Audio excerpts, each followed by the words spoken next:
in the grace of grace.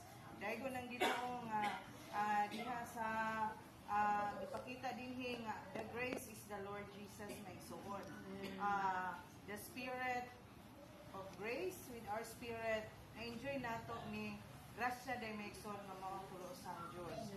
So may kinahanglan nato may son, kinahanglan mo liso lang dayta sa atong espiritu. If we turn to our spirit, we enter through the gate of heaven and touch the throne of grace.